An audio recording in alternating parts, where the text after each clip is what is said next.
예수님 살아계신 증거를 대보라고. 오늘 하나님이 우리에게 주신 말씀입니다.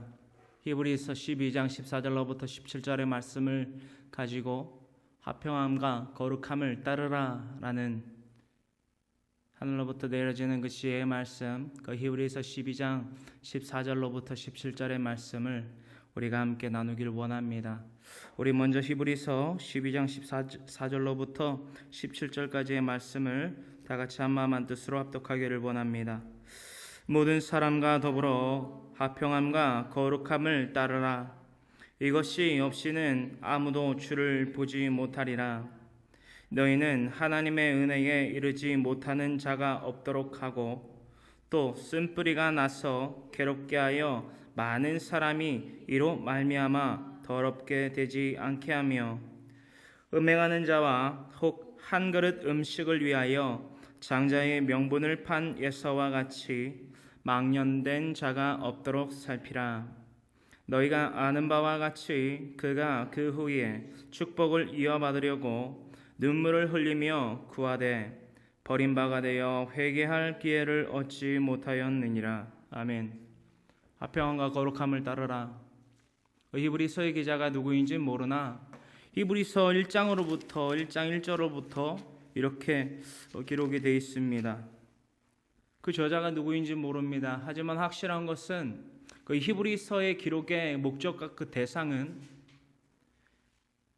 유일하시며 전능하시며 전지하시며 가장 높으신 대제사장이신 예수 그리스도, 또한 그 예수 그리스도께서 이 땅에 베푸신 희생, 그 십자가 사랑, 그 부활 사건을 결코 헛되이 되지 아니하려 하는, 않게 만들려 하는 그 권면 또 권고의 메시지가 담겨져 있다라는 것입니다.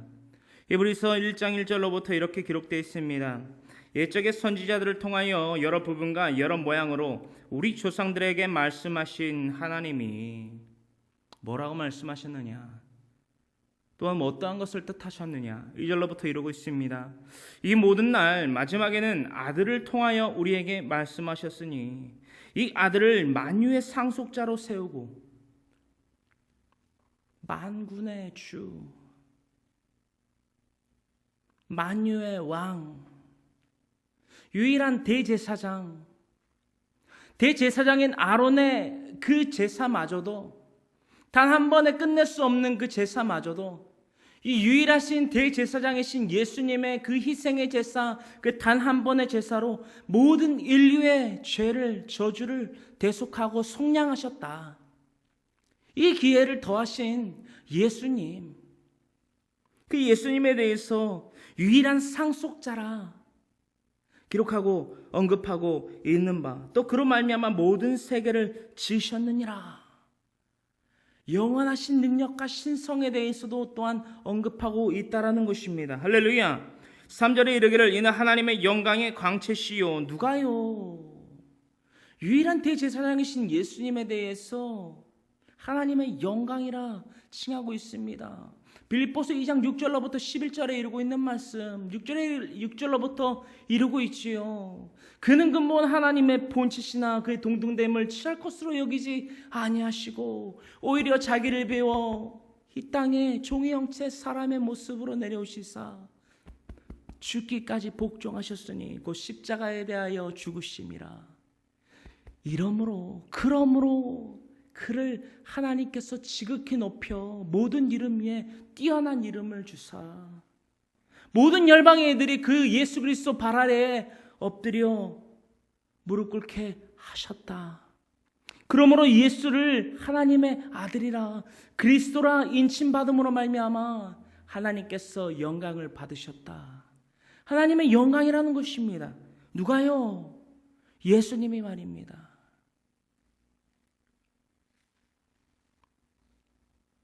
이는 하나님의 영광의 강치시요 그 본체의 형상이시라. 빌립보서 2장 6절에 그는 근본 하나님의 본체이시나 그러나 그를 동등됨을 취할 것으로 여기지 아니하셨다. 이 땅에 내려오신 예수님에 대해서 다시 한번 히브리서에서는 언급하고 있다라는 거예요. 이 속성이 너무나도 분명히 빌립보서 2장 6절과 너무나 흡사한 동일한 속성이 더해져 있기 때문에 많은 히브리서의 저자들로 거론되고 있는 인물 가운데 바울이 빠질 수 없었습니다. 그래서 바울이 유추하건대 바울이 이 히브리서를 기록하지 아니하였겠느냐. 심지어는 뭐 브리스길라의 영향도 많이 함축되어 있다라고 해서 브리스길라까지 그 저자의 인물로서 거론되고 있는 바. 그의 능력의 말씀으로 만물을 붙드시며, 무엇을 붙드시며? 만물을 붙드시며 죄를 정결하게 하는 일을 하시고 높은 곳에 계신 지극히 크신 이의 우편에 앉으셨느니라. 또한 4절에 이르고 있어서는 육체의 몸을 입고 오신 하나님, 그의 우월함, 모세, 다윗, 아론에 이르기까지 우리가 같이 이 땅의 선조들로서 이 땅을 함께 살아왔던, 또한 그들로부터 전함받았던 율법, 또한 제사, 그 어떠한 흥망성쇠, 시오니즘, 그들이 갖고 있는 모든 니즘, 그 모든 사상들 가운데 이게 가장 우월하신 예수님의 우월성, 또한 인간에 대한 그 초월성, 그 모든 것을 함축시켜서 이 말씀에 대해서 언급하고 있는 바, 4절에 이르기를 그가 천사보다 훨씬 뛰어남은 그들보다 더욱 아름다운 이름을 기업으로 얻으심이니. 할렐루야, 할렐루야. 왜 히브리서 1장 1절로부터 4절에는 다음과 같은 예수 그리스도의 우월성과 그 대제사장의 그 직분을, 또한 그 속성을 언급하고 있는지를 우리는 분명히 알아야만 합니다. 히브리서의 기록 목적이 무엇이었다고요? 유대교, 즉 유대인의 그 전통을 따르던 이들이 예수 그리스도로 말미암아 회심을 하게 되었다라는 겁니다. 참 그리스도인으로서 살아가는 삶을 선택했다라는 거예요. 그런데 말입니다, 예수 그리스도가 이 땅에서 보이지 않고 십자가 형틀에 매달리시고 장사한 지 사흘 만에 부활하심으로 말미암아 제자들과 함께 유하시다가 저 천국 하나님의 보좌 우편에 들려 올라가신 이후에는 그들의 그리스도교의 그 기세가 한풀 꺾였다라는 거예요. 왜냐? 눈에 보이지 않고 들리지 않고 예수님이 만져지지 않으니. 그 당시에 그 대제사장과 장로들과 그 바리새인들과 사두개인, 또한 그리스도를 따르지 아니하던 그 수많은 무리들이 이들을 더욱더 견고하고 더욱더 크게 핍박하고 유린했다라는 것입니다. 이런 환경적인 그런 어려움들을 이들은 견디지 못했어요. 그래서 다시 유대교로 돌아가려는 이들의 움직임이 너무나도 많았다라는 것입니다. 히브리서는 그 목적을 가지고서 그 유대교 교인들에게, 유대교였던 그리스도교 사람들에게 이 메시지를 전달하고 있는 거예요. 그 수많은 히브리서의 기자들의, 히브리서 기자의 권면 가운데에 오늘 나누고자 하는 히브리서 12장 14절에는 다음과 같이 이루고 있습니다. 그들에게 말하고 있습니다. 14절에 이렇게 기록되어 있어요. 모든 사람과 더불어 화평함과 거룩함을 따르라.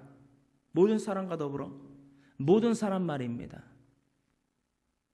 예루살렘, 온 유대, 사마리아 땅끝에 이르러까지 모든 사람들과 함께 화평함과 거룩함을 따르라는 것입니다.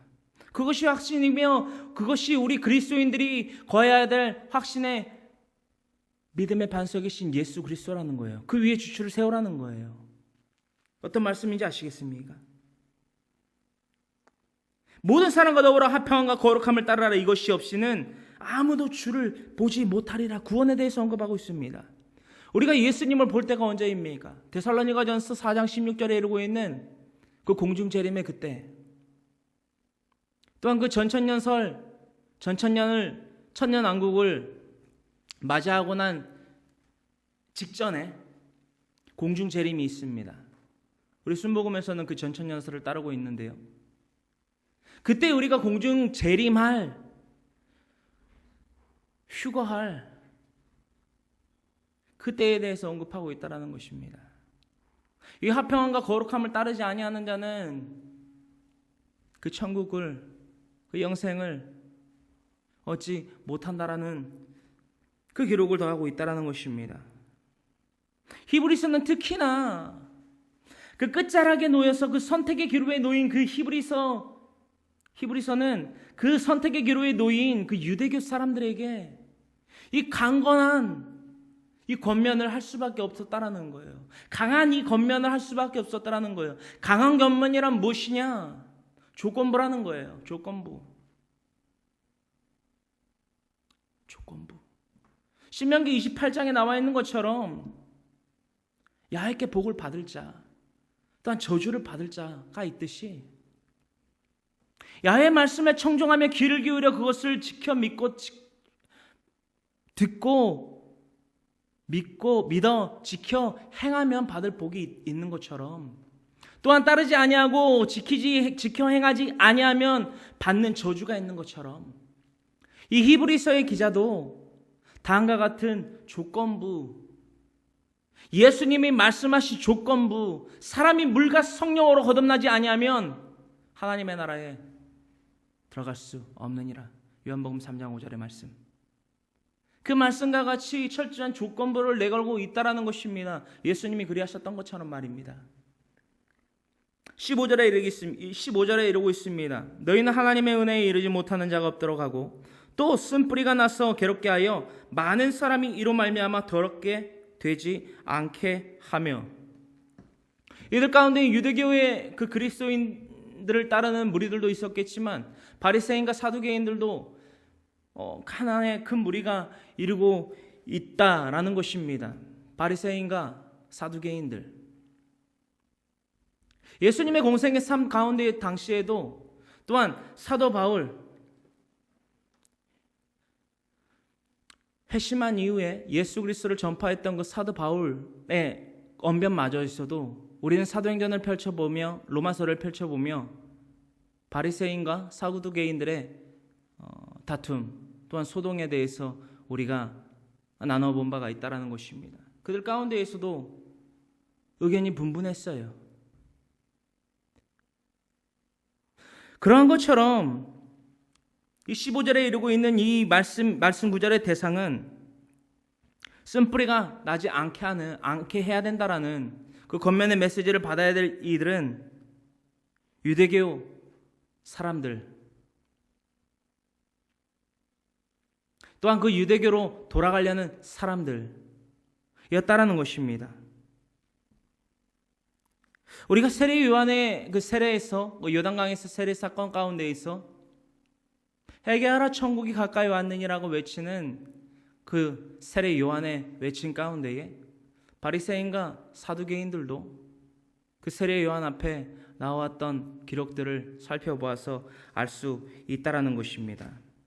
그렇게 나오는 사두개인과 바리새인들에게 무엇하고 그 길을 막아서며 그들에게 호통을 쳤느냐라는 것입니다. 그 말씀에 대해서 세례 요한이 천국을 전파하던 당시 마태복음 3장 7절로부터 자신에게 나왔던 그 회개의 세례를 전파했던 세례 요한 앞에 나왔던 사두개인과 바리새인들에게 이렇게 외쳤던 사건이 있습니다. 마태복음 3장 7절로부터 다음과 같이 기록되어 있지요. 요한이 많은 바리새인들과 사두개인들이 세례 베푸는 데로 오는 것을 보고 이르되, 많은 바리새인들과 사두개인들이 나왔다라는 것입니다.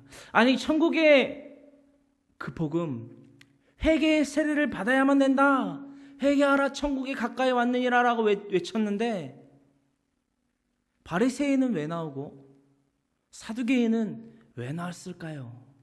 심지어 사두개인은 영생이 없다라고까지 믿고 있는 사람인데 말입니다. 게다가 이들 중심 가운데에는 공통 분모가 있습니다. 메시아 사상 말입니다. 메시아 사상. 이 땅 가운데에 오실 그 메시아를 원하고 갈망하는 이들 가운데에 그 공통 분모가 바로 그것이었는데, 세례 요한이 전파한 것은 무엇이었습니까? 천국이 가까이 오니 회개하라. 너희 죄를 사함받을 수 있는 회개를 하라 라는 것이었다라는 것입니다. 그래서 임박할 진노를 피하라라는 것입니다. 그 외침 가운데 이 사두개인과 바리새인들이 나왔다라는 거예요. 그들에게 뭐라고 했는지 우리가 보기를 원합니다.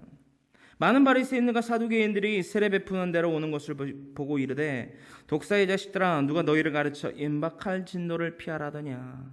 그러므로 회개에 합당한 열매를 맺고, 그러므로 무엇에 합당한 열매를 맺고? 회개에 합당한 열매를 맺으라는 것입니다. 회개에 합당한 열매를 맺으라는 거예요. 지금 우리가 나누고 있는 히브리서 12장 14절로부터 17절까지의 말씀 가운데서처럼 회개에 합당한 열매를 맺으라는 것입니다. 히브리서 12장 14절로부터 이루고 있는 그 말씀이 바로 그 회개에 합당한 열매를 맺어야만 한다라는 거예요. 14절을 다시 보기 원합니다. 모든 사랑과 더불어 화평함과 거룩함을 따르라. 거룩함, 즉 구별되어라. 구별은 무엇을 의미합니까? 거룩함을 나타냅니다. 거룩히 구별됨을 이루라. 그러므로 말미암아 마태복음 3장 8절에 이르고 있는 것과 같이 그러므로 회개에 합당한 열매를 맺고 라는 그 메시지와 일맥상통한다라는 것입니다. 그러므로 말미암아 회개에 합당한 열매를 맺는 것은 또한 무엇이냐? 15절에 이르고 있는 바와 같이 너희는 하나님의 은혜에 이르지 못하는 자가 없도록, 하나님의 은혜에 이르지 못하는 자가 없도록. 이건 무슨 말이냐? 사도 바울은 로마서 5장 8절에 이렇게 언급하고 있습니다. 우리가 아직 재현되었을 때에 예수 그리스도께서 십자가에 대하여 죽으심으로 말미암아 하나님께서 우리에 대한 자기의 사랑을 확증하셨느니라. 로마서 5장 8절의 말씀. 그것이 바로 하나님이 예수 그리스도를 통하여 우리에게 펼치신 값없이 주어진 은혜라는 것입니다. 할렐루야. 그 은혜를 잊어서는 안 된다는 것입니다. 지금 이 히브리서의 기자가 왜 이런 권면을 했다고요? 유대교였던 그 유대인들이 예전에 그 유대교의 삶으로, 그 율법의 삶으로 돌아가야만 할 상황이었다라는 것입니다. 환경적으로 사람을 보며 세상을 볼 때에 그들에게 타협하고 진리의 길이 아닌 비진리의 길이나 나의 목숨이 부지되지 못할까 두려워하고 염려하여 내 처자식이 걱정되고 염려되어 내 은금을 채우는 이 전대에 채움이 없으므로 어디를 가든지 그리스도인의 박해가 끊이질 않고 날마다 내가 저자를 그리스도 예수의 제자들과 함께 거하였던 것, 유하였던 것, 걸어갔던 것, 모여있던 것을 보아노라. 돌을 던지고 잡으려 하고 잡아 죽이려 했던 그때의 삶을 이들은 견딜 수 없었을 것이라는 것입니다. 우리는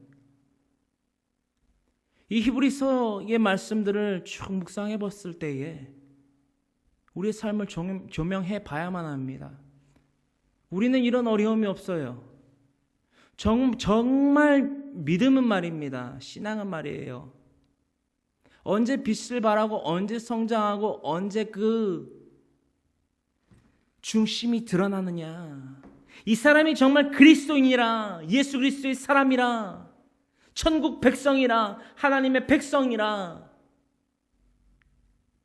아니면 그 반대되는 종교 생활을 하는 자냐를 판가름할 수 있다라는 것입니다. 언제요? 공경에 처했을 때에, 사람과 환경으로부터 말미암아 벼랑 끝에 내몰렸을 때에. 지금 이들이 이런 상황이라는 거예요. 그런 상황 가운데에서 다시 유대교로 돌아갈 수밖에 없겠구나라고 고개를 푹 숙이며 도살장에 끌려가는 소처럼 끌려가고 있다라는 것입니다. 예수님이 이 모든 세상의 죄를 지고 간 하나님의 어린 양으로서 끌려갔던 그 모습이 아니라 다시 죄의 멍에를 지고 로마서 6장 6절에 이르고 있는 것과 같이 예수님은 하나님께서 베푸신 그 은혜는 말입니다. 우리가 다시는 죄의 멍에를 지지 않게 하려 하심으로 말미암아 그 은혜를 베푸셨는데 그 은혜를 마다하고 그 은혜에 대한 확신에 거하지 않고 그 은혜를 헛되게 만들려 한다는 것입니다. 즉 배도이지요. 배도를 하려는 상황이었다라는 것입니다. 그것에 대해서 다음 16절 17절의 말씀으로 통하여서 이들에게 강력히 권면하고 있어요. 너도 알고 나도 알고 우리 모두도 아는 이 사건을 들어서 비유해서 너희들의 지금 처지, 그리고 너희들이 이 처지로 말미암아 너희들이 그 처한 상황으로 말미암아 선택하려 하는 그것에 대해서 부끄러움을 느끼게 했다라는 것입니다. 그 부끄러움은 어떠한 사건으로 말미암아 느끼게 했는지, 또한 깨닫게 했는지, 선택하게 했는지 살펴보기를 원합니다. 16절에 이 말씀이 기록되어 있어요. 음행하는 자와 혹 한 그릇 음식을 위하여 장자의 명분을 판 예서와 같이 망령된 자가 없도록 살피라. 너희가 아는 바와 같이 그가 그 위에 축복을 이어받으려고 눈물을 흘리며 구하되 버림바가 되어 회개할 기회를 얻지 못하였느니라. 할렐루야. 지금 당장 죽을 것 같아서, 지금 당장 목이 말라서, 지금 당장 먹을 끼니가 없어서, 지금 당장 돌을 맞을 것 같아서, 얼굴에 침을 뱉은 바 될 것 같아서, 십자가를 질 것 같아서, 심지어는 십자가 영틀에 매달려 죽게 될 것 같아서, 예수 그리스도의 그 은혜, 예수 그리스도를 통하여 우리에게 주신 그 하나님의 은혜, 그 십자가 사건, 또 부활 사건에 연합하지 아니하며 예서가 팥죽 한 그릇에 자신의 장자의 축복권, 장자권을 그 판 것과 같은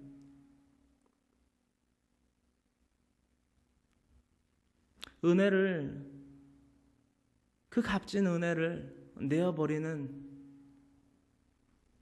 미련한 일에는 거하지 말라라는 것입니다. 이 비유를 통해서 그 팥죽 한 그릇, 그 장자의 축복권은 무엇을 의미한다고요? 바로 천국을 의미한다라는 것입니다. 음욕 말입니다. 음욕으로 말미암아, 죄를 지음으로 말미암아 천국에 들어가지 못하는 것. 예수님께서 말씀하셨습니다. 산상수훈 마태복음 5장이지요. 음욕을 품고 그 여성을, 그 여자를, 그 여인을 음욕을 품고 그 대상을 바라본즉 그 또한 간음이라는 것입니다. 이게 육체의 정욕이에요. 단지 그 성적으로 짓는 간음죄만을 언급하고 있는 것이 아니라 그렇게 충동으로 인해서 당장 급한 것을 위해서 살아가는 것. 우리가 이 땅 가운데에서도 이 말이 있지요. 대의를 위해서 소위를 해상해라. 우리에게 대의, 의는 무엇입니까? 천국이에요. 우리는 영원히 살 수 없습니다. 이 땅 가운데에서는 영원한 존재가 있을 수가 없어요. 천국의 그 영생을 얻을 수 있는 그 천국의 소망을 두고 살아가며 이윽고 그 천국, 그 침노함으로 말미암아 그 천국에 이를 때에만 우리는 영생을 얻는다라는 것입니다. 그 전까지는 영생의 기회만이 우리에게 주어졌을 뿐이지 우리에게 확증된 영생은 없다라는 것입니다. 할렐루야. 이것이 바로 화평함과 거룩함을 따르라는 거예요. 화평함 무엇으로 누리겠습니까? 화평함이 무엇입니까? 평안입니다. 피스입니다. 어떠한 상황 가운데 있어도, 어떤 사람과 어떤 세상 가운데 있어도, 어떠한 돌이 우리에게 던져질지라도, 어떠한 칼이 우리의 목에 들어올지라도 우리에게 평화, 피스가 넘쳐난다라는 것입니다. 왜요? 무엇이 있기 때문에 우리에게 화평이 넘쳐날 수 있단 말입니까? 예수님 우리에게 말씀하셨습니다. 부활하신 이후에 그 제자들에게 찾아와 말씀하십니다. 너희에게 평안이 있을지어다. 평안이 있을지어다. 지금 예수님도 없고 우리도 잡히면 죽을 수밖에 없는 그 상황 가운데에 마가다락방에 모여서 꽁꽁 문을 걸어 잠그고 숨어있는 그들에게 예수님이 찾아오셨다라는 거예요. 너에게 평안이 있을지어다. 평안이 있을지어다. 이게 무슨 말입니까? 확신을 가지라는 것입니다. 소위 이 지금 당장의 목숨에 위태로움을 느끼지 말고 그것에서 벗어나 너희에게 확증된 무엇이 있기 때문에 대의인 하늘 소망이 있기 때문에 두려워하지 말라. 너희에게 평안이 있을지어다. 확신을 주시는 것입니다. 확신을 주시는 거예요. 내가 부활하였도다. 내가 부활하였도다. 내가 너희에게 이 확신을 주기 위해서 이 땅에 왔노라. 아이들아, 내 제자들아, 나의 종들아, 너희들이 확신에 거함으로 이 믿음의 반석이신 나 예수 그리스도에게 거함으로 말미암아 너희가 화평이 있을지어다. 할렐루야. 이 화평이 있을 때에 우리에겐 거룩함이 따른다라는 것입니다. 이 히브리서의 그 권면의 목적과 대상인 이 유대교 사람들만이 아니고요, 그때 당시에는 유대교 사람들이었으나 바로 오늘날 저와 여러분들에게까지 이 화평함과 거룩함이 날마다 우리 모두에게 따라야 한다라는 것입니다. 이 확신, 확신으로 말미암아 주어진 이 화평과 그러므로 말미암아 거룩히 이 세상과 이 세상의 사람들과 구별된 거룩함이 없다라면 어찌 마태복음 3장 8절에 이루고 있는 것처럼 회개에 합당한 열매를 맺겠습니까? 너무나도 간단한 계산입니다. 어렵지 않습니다. 우리가 거룩하지 못한데 우리에게 확신이 없음으로 말미암아 화평함 또한 없는데 어떻게 예수 그리스도를 전하겠습니까? 내 한 목숨 부지하기 위해서 당장 내 목에 누군가가 칼을 들이밀고 하나님을 욕하라,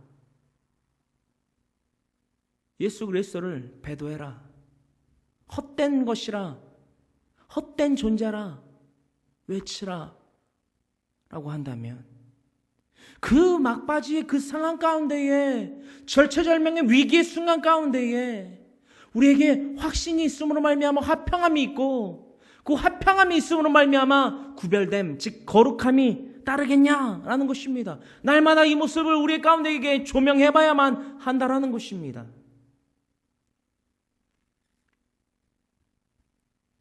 팥죽 한 그릇에 단지 이 짧은 순간에 목숨의 부지를 위해서 천국으로 가는 그 영생의 기회를 놓치지 말라라고 유대교였던 그리스도인들에게 이 권면을 펼치고 있다는 것입니다. 왜 히브리서의 기자가 정해지지 않았을까요? 그것이 한편으로는 감사했다라는 것입니다. 왜냐? 이 외침이 바로 누구의 외침이 되어야만 하기 때문에 오늘날 저와 여러분들의 외침이 되어야만 하기 때문에 말입니다. 베드로면 어떻습니까? 야고보면 어떻습니까? 브리스갈라면 어떻습니까? 그 누구이면 어떻습니까? 우리는 다 그리스도인인데 말입니다. 저와 여러분들은 그리스도인들입니까? 예수님이 말씀하십니다. 마가복음 8장에 이루고 있습니다. 가이사랴 빌립보 땅에서 주는 그리스도시요 살아계신 하나님의 아들이라 고백했던 그 베드로, 그 믿음의 고백이 선포됐던 그 땅에서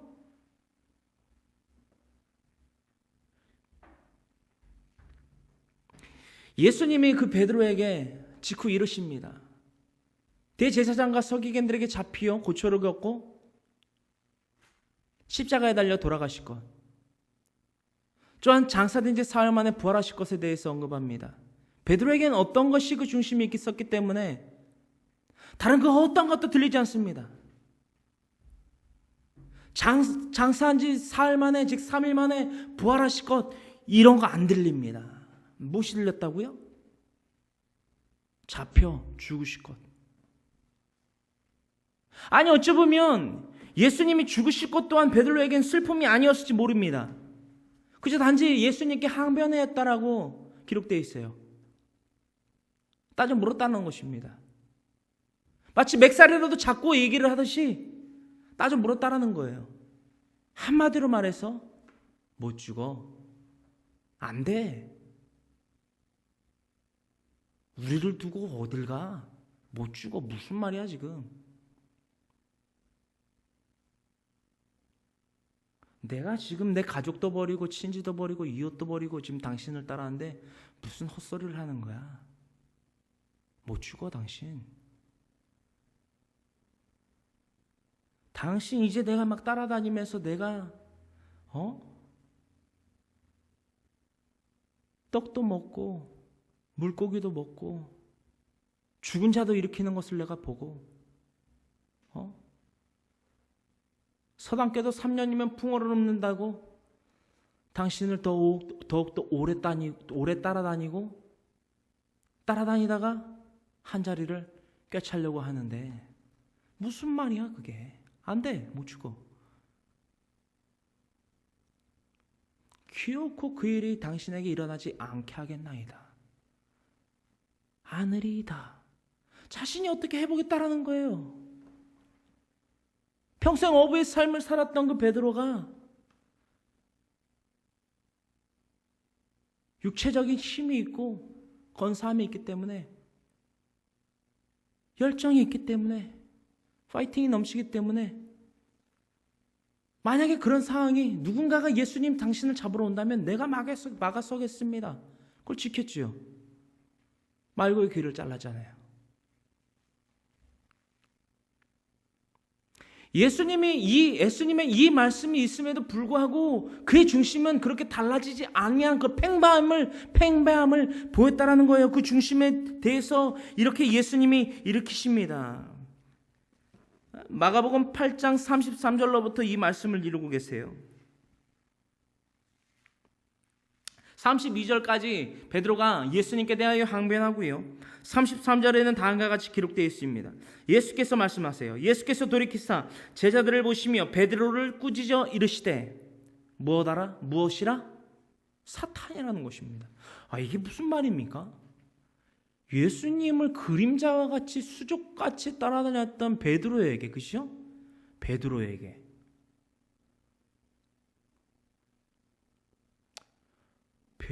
사탄이라고 하셨습니다. 예수님이. 저는 처음에 이 마가복음 8장 33절을 읽었을 때, 묵상했을 때 상당히 쇼크였습니다. 예수님께서는 구별된, 즉 거룩한 말씀만 하시고 행위만 하셨던 것 아닌가? 예루살렘 성전 그 정화 작업 그 한 사건 이외에는 그런 예수님의 면모를 본 적이 없는데, 처음에 읽었을 때 말입니다. 처음에 마가복음 8장 33절을 접했을 때 그런 묵상을 그런 깨달음이 있었다라는 것입니다. 쇼크였어요. 쇼크. 그런데 말입니다. 베드로에게 어떻게 예수님이 어떠한 속성을 가지고서 어떠한 속성을 보시고 어떠한 중심이 베드로에게 있었기 때문에 자신의 수족과 같이 그림자같이 따라다녔던 베드로에게 사탄이라고 명칭하셨겠냐라는 거예요. 왜냐? 33절에 이러고 있습니다. 사탄아 내 뒤로 물러가라. 네가 하나님의 일을 생각하지 아니하고 도리어 사람의 일을 생각하는도다 하시고. 왜? 이유가 나와 있지요. 사탄이라고 33절에 칭하셨고요. 다음 구절로 넘어가지도 않고 33절에 왜 사탄이라고 예수님이 베드로에게 이르셨다고요? 하나님의 일을 생각하지 않고 도리어 나를 따르는 제자라고 하는 베드로 네가 사람의 일을 나에게 내세우느니라. 그래서 뭐라고 부르셨다고요? 사탄이라는 것입니다. 저와 여러분들은 오늘날 이 사탄이라는 명칭으로부터 자유로운 사람입니까? 자유로운 사람이에요. 이 부분에 대해서 저는 나는 건강한 신앙생활을 하고 있구나. 나는 하나님을 온전히 믿고 있구나. 이 화평함을 누릴 만한 자이구나. 그러므로 거룩함을 갖고 있는 자이구나.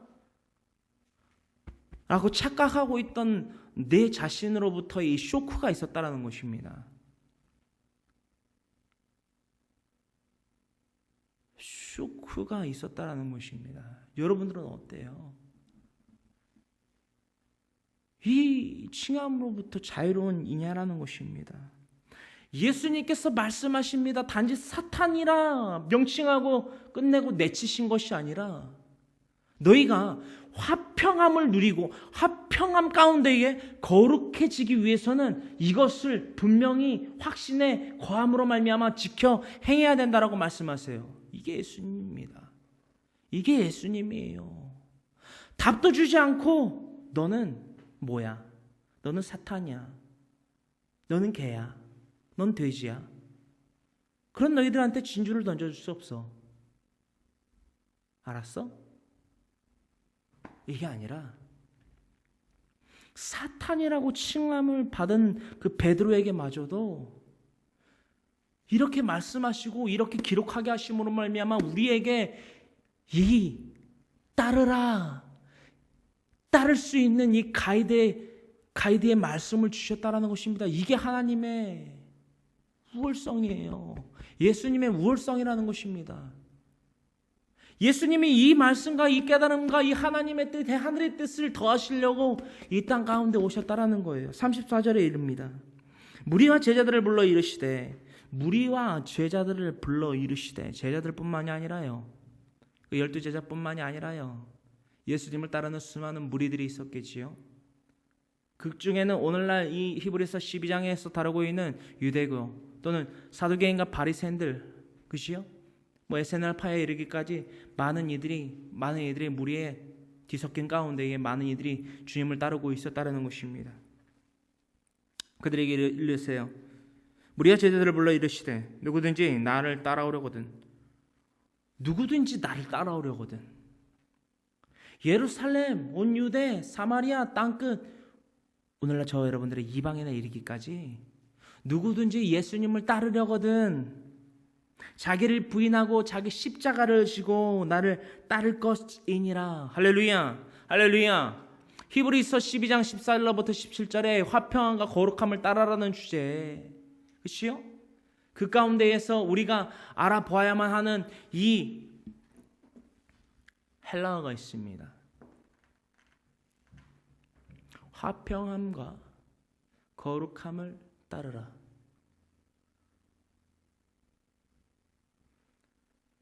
그 중심 단어 바로 뒤쫓다, 추구하다 혹은 박해하다라는 뜻으로까지 쓰이는 이 디오코라는 단어, 우리가 이 시간 함께 나누기를 원합니다.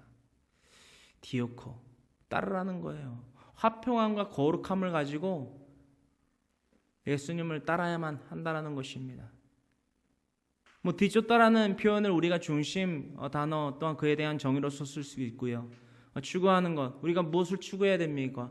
화평과 거룩함을 우리가 따라야만 한다라는 것입니다. 그리고 또 이 세 번째 정의, 바로 박해하다라는 뜻이 있어요. 박해하다.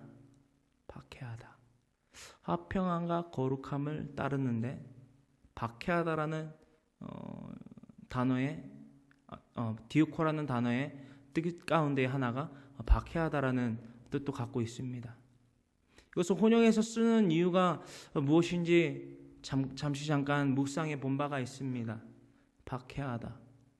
화평함과 거룩함을 따르기 위해서는 우리의 삶 가운데에서 박해가 없을 수 없다라고까지 조심스럽게 유추해봐 묵상해 본 것이 있습니다. 그렇지 않습니까? 우리가 화평함과 거룩함을 무엇으로 말미암아 깨닫고 인지할 수 있겠습니까? 우리가 그 마른 뼈들에게 생기를 공급하듯 이 땅 가운데의 그 거민들, 하나님을 알지도 듣지도 보지도 못하는 자들, 또한 하나님의 이름을 망령되이 하려는 자들, 하나님의 정의를 굳게 만들려는 자들, 그들을 통한 우리에게 주어지는 박해, 그것이 없이 어떻게 우리가 화평함과 거룩함을 깨닫고 맞이하고 대면할 수 있겠냐라는 것입니다. 우리는 벼랑 끝에 서보지 아니하면 감사함을 몰라요. 화평함이 뭔지 모릅니다. 거룩함이 뭔지 모릅니다. 단지 이 교회라는 건물에 나와서 앉아있다고 해서 화평하고 거룩한 자들이 아니라는 것입니다. 도덕적으로 윤리적으로 저 밖에 나아가면 저 세상에서도 우리보다 도덕과 윤리적인 것만 놓고 보면 우리보다 훌륭한 이들이 많습니까? 없습니까? 많아요. 그렇죠? 많잖아요. 자신의 전 재산을 평생 동안 모았던 재산을 다 팔아서 교육기관에 전액 장학금으로 그죠? 기부하는 사람들도 있고 자신이 평생도록 모아놓은 돈을 가지고 장애우들을 섬기는 자들도 있고요. 그렇게 도덕과 윤리적으로 우리보다 뛰어난 인물들이 많다라는 것입니다. 하지만 그리스도인들이 무엇이 다릅니까? 그들에게 없는 것이 우리에게 있어야만 하는데 그들에게 없는 것이 우리에게 있는데 그것이 뭐냐라는 거예요. 바로 예수 그리스도를 믿음으로 말미암아 그 확신에 거하는 그 믿음에 거함으로 말미암아 우리에게 화평함이 있고 우리에게 거룩함이 있어야만 한다라는 것입니다. 할렐루야. 할렐루야.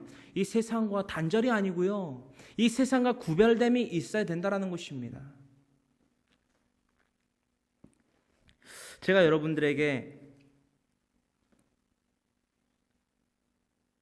이 말씀을 꼭 드려야만 합니다. 우리는 예수 그리스도로 말미암아 예수 그리스도를 향한 그 믿음으로 말미암아 거룩함이 갖춰진 자들입니까? 아니 그보다 더욱더 앞서서 그 믿음에 대한 확신의 섬으로 말미암아 화평함이 평화가 날마다 넘치는 자냐라는 것입니다. 오늘날 우리 교회 공동체 삶 가운데에서 한 명 한 명 성도들의 삶을 조명해 봅니다. 제가 여러분들에게 묻고 싶습니다. 여러분들의 삶 가운데 참된 평화가 있습니까? 참된 화평이 그 피스가 있냐라는 거예요. 그 평화가 있음으로 말미암아 우리에게 구별됨 즉 거룩함이 나타나고 있습니까? 회개에 합당한 열매를 맺고 있냐라는 거예요.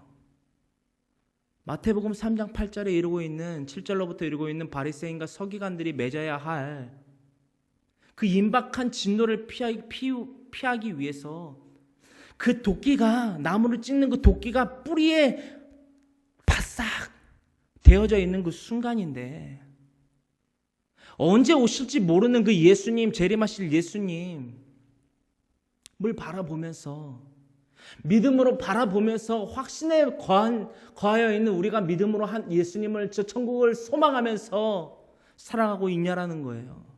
당장 지금 예수님이 출소하실 예수님께서 낫을 들고 이 땅에 오신다면 우리가 공중에서 주님을 영접할 수 있는 자들이냐라는 거예요. 그 거룩함을 갖고 있냐라는 거예요.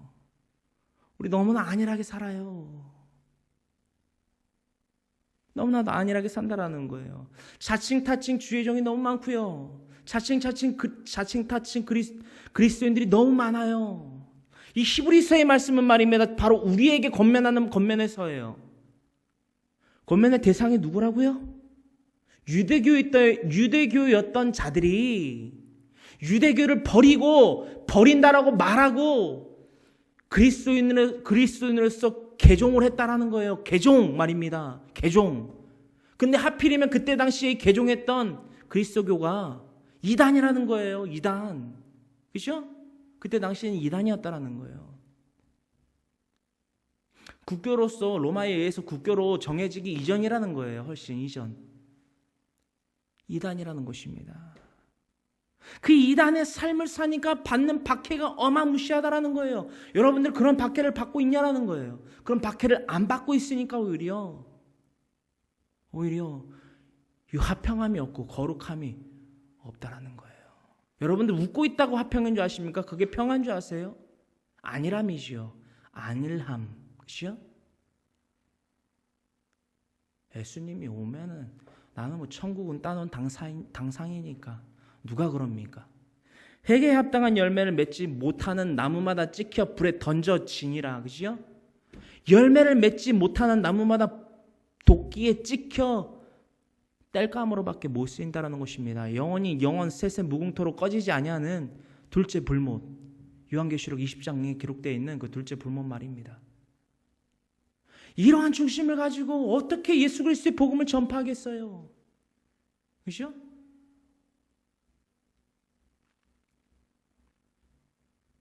16절 17절에 나와 있잖아요. 오늘 본문 말씀 히브리서 12장 16절 17절에 음욕 때문에 먹고 사는 문제 때문에 타협하는 여러분들이, 저와 여러분들이 어떻게 회개에 합당한 열매를 맺는 자들이라고 할 수 있겠냐라는 거예요.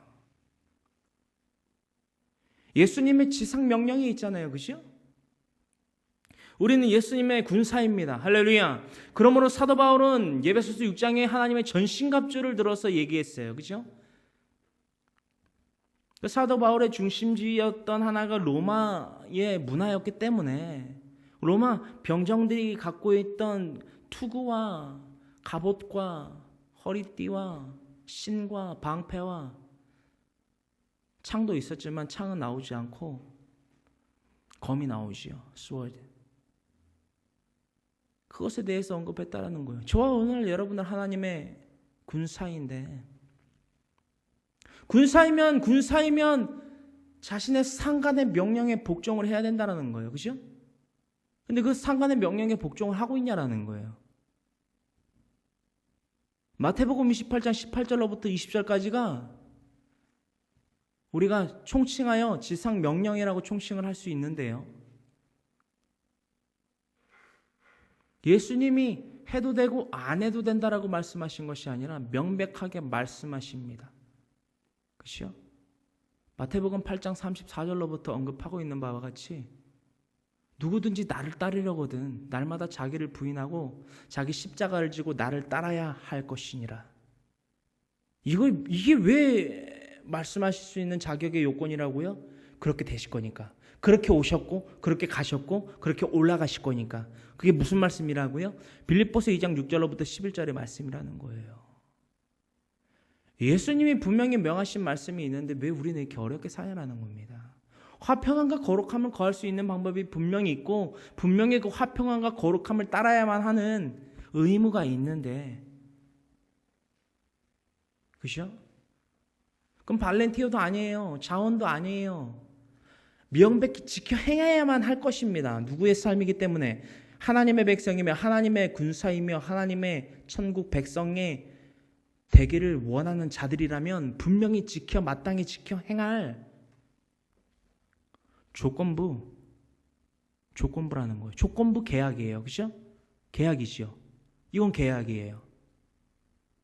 무조건적인 게 아니라는 겁니다. 음욕에 취해 살고 육신의 정욕과 탐심으로 산다라고 한다면 그러한 자들이 천국에 갈 수 있습니까? 여러분도 답해 보세요. 주여 주여 하는 자마다 천국에 갑니까? 물과 성령으로 거듭나지 못했는데 천국에 갑니까?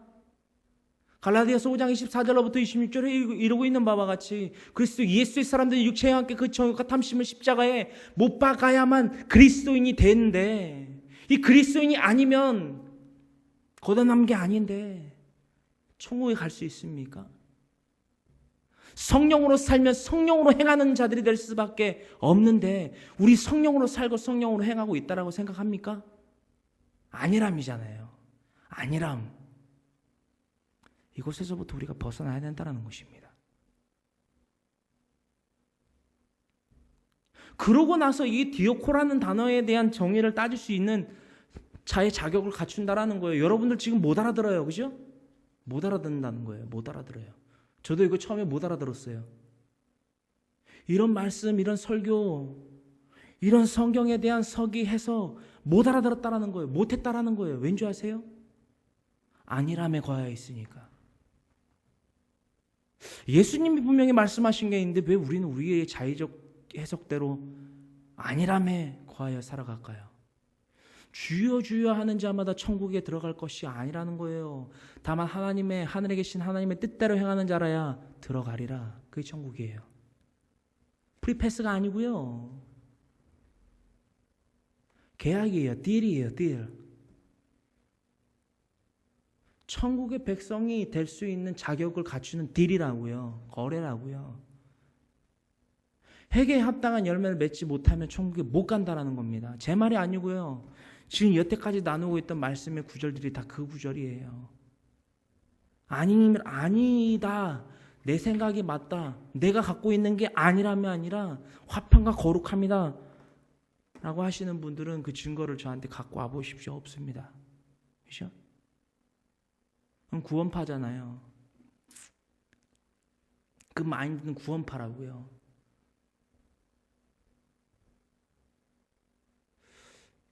우리 모두가 이 화평함과 거룩함을 따르기 위해서 무엇을 가져야만 합니까? 예수 그리스도가 나를 위해 이 땅에 내려오시고 하나님이 말입니다. 육신의 몸을 입고 이 땅에 내려오셨다라는 거예요. 나의 모든 죄와 저주를 속량하기 위해서 십자가를 대신 짊어지셨다라는 거예요. 십자가를 대신, 그죠? 대신 짊어지셨다라는 겁니다. 단 한 번의 제사로서 모든 죄를 속량하실 그 위대하다라고 일축했던 대제사장인 아론의 제사마저도 거듭거듭 드려져야만 했던 그 제사인데, 그죠? 1년에 한 번 지성소로 들어가 아론이 드렸던 그 제사마저도 해마다 드려야 했던 그 제사인데, 예수 그리스도의 그 대제사장의 제사는 단 한 번으로서, 그죠? 단 한 번으로서, one thing, 단 한 번으로서 다 모든 제사의 끝이 되었다라는 거예요. 그게 예수님의 대제사장이신 예수님의 우월성입니다. 그 죄를, 우리의 죄를, 우리의 저주를 대신 짊어지신 예수님, 십자가에 달려 모든 물과 피를 쏟으시고 그 십자가에서 죽은 것을 확인한 이후에, 숨을 거두신 이후에 내려와 그 누구도 한 번도 장사되지 아니하였던 새 무덤, 아리마다 요셉의 소유로 있던 그 무덤에 묻히시고, 그 장사는 이제 사흘 만에, 즉 3일 만에 부활하심으로 말미암아 인자는, 즉 총칭하여 살아계신 하나님의 아들, 우리 주 독생자 예수 그리스도 인자가 되셨다. 그러므로 그를 지극히 높여 모든 이름 위에 뛰어난 이름을 주사 모든 이들이 그 예수 그리스도 앞에 발 아래에 엎드렸고, 그러므로 하나님께서 그를 통하여, 그 사건을 통하여, 즉 십자가 사건과 부활 사건을 통하여 영광을 받으셨느니라. 이 사건을 믿냐라는 거예요. 이게 믿음의 확신이라는 거예요. 그 믿음에 대한, 그 사건에 대한, 그 십자가 사건과 부활 사건에 대한 확신이 없다면 화평함, 더불어 나아가 거룩함, 그것에 대한 따름, 디어코 없다라는 것입니다. 습관처럼 매너리즘에 빠져서 종교생활 하지 마세요. 종교생활 하지 마세요. 여러분들 교회가 꽉 채워지는 이런 머리 숫자는 전 중요하지 않습니다. 여러분들 다 앉아있는 이 머릿수들이 이 디오코의 삶이 아니라 구별되고 화평된 삶이 아니라 안일한 삶에 처해 있다가 다 걷어들여져 그 추수 때에 불에 살라지는 땔감 정도로밖에 못 쓰여진다면, 그렇죠? 이 시간이 얼마나 헛된 시간이야라는 거예요. 그 헛됨으로부터 분명히 벗어난 우리 화평함과 거룩함을 누리는, 따르는, 전하는 우리 모두가 되기를 간절히 소망합니다. 간절히 소망합니다.